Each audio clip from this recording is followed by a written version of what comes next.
भोली सूरत दिल के खोटे, नाम बड़े और दर्शन छोटे। बॉलीवुड के लेजेंडरी स्टार की जब भी बात होती है तब भगवान दादा का नाम लिया जाता है। भगवान दादा की आंखों में बचपन से फिल्मों के रुपहले पर्दे का सम्मोहन था। उन्होंने अपने जीवन की शुरुआत श्रमिक के रूप में की, लेकिन फिल्मों के आकर्षण ने उन्हें उनके पसंदीदा स्थल तक पहुंचा दिया। भगवान मूक फिल्मों के दौर से ही सिनेमा की दुनिया में आ गए। उन्होंने शुरुआत में छोटी छोटी भूमिकाएं की। बोलती फिल्मों का दौर शुरू होने के साथ उनके कैरियर में नया मोड़ आया। भारत के पहले डांसिंग सुपरस्टार माने जाने वाले भगवान दादा 1 अगस्त 1913 को अमरावती में जन्मे। भगवान दादा का असली नाम आबाजी पालव था। उन्हें प्यार से लोग सिर्फ भगवान भी बोला करते थे, लेकिन जितनी भगवान दादा की लोकप्रियता थी उतनी ही दर्द भरी उनकी कहानी है।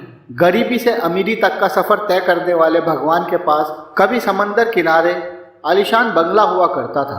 सप्ताह के दिन के हिसाब से उनके पास 7 कारें थी, लेकिन जहां उन्होंने अंतिम सांस ली वह एक चाल थी।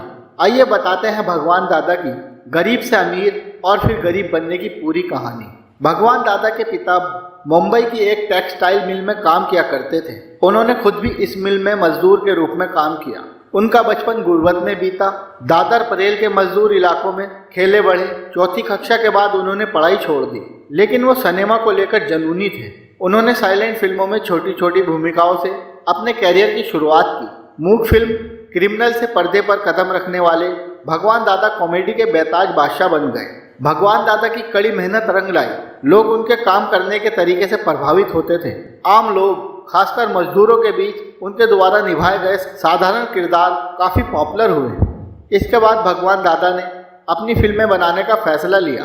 भगवान दादा ने जागृति पिक्चर नाम से खुद का प्रोडक्शन हाउस शुरू किया और फिर 1947 में उन्होंने चैम्बूर में जागृति स्टूडियो बनाया। उन्होंने फिल्म अलबेला का निर्देशन और निर्माण किया और इस फिल्म ने वास्तव में उन्हें अमर बना दिया। खासकर उनके नृत्य को वह संगीतमय कॉमेडी अलबेला थी, जिसमें उन्होंने गीता बाली के साथ अभिनय किया था, जो सुपरहिट रही। फिल्म 50 सप्ताह से ज़्यादा सिनेमा घरों में चली। इसके गाने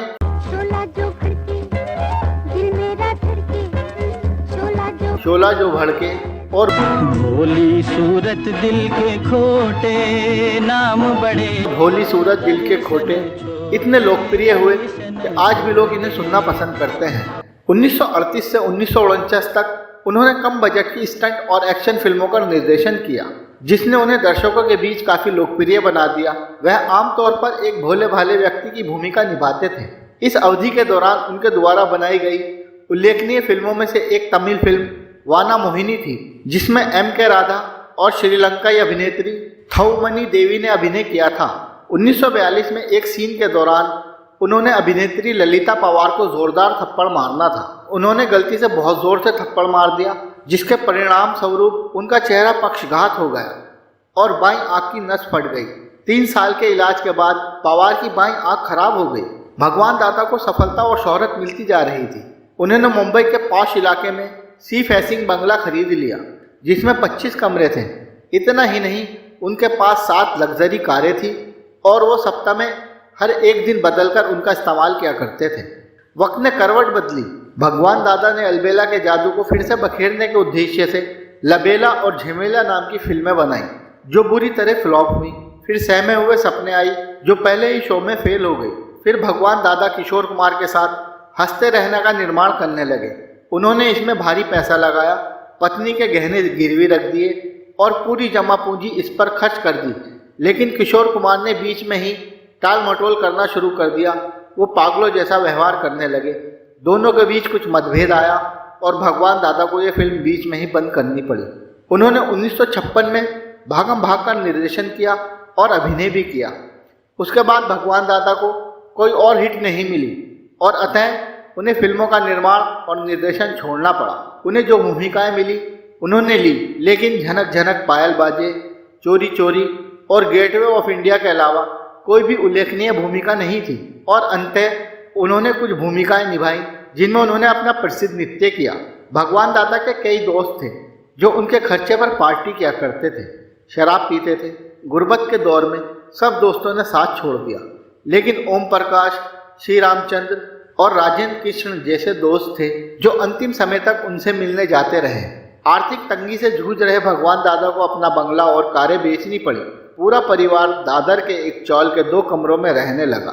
अंतिम वक्त में भगवान दादा का ख्याल उनकी अविवाहित बेटी और छोटे बेटे का परिवार रख रहा था। 5 दशक तक फिल्म इंडस्ट्री पर राज और 600 से ज़्यादा फिल्में करने वाले भगवान दादा का निधन 4 फरवरी 2002 को दादर के चौल में गरीबी से लड़ते हुए हुआ। बताया जाता है कि जिंदगी के अंतिम कुछ सालों में उन्हें सिने आर्ट्स एसोसिएशन और Indian motion picture producer association की ओर से 3000 और 5000 रुपये का भुगतान किया गया था।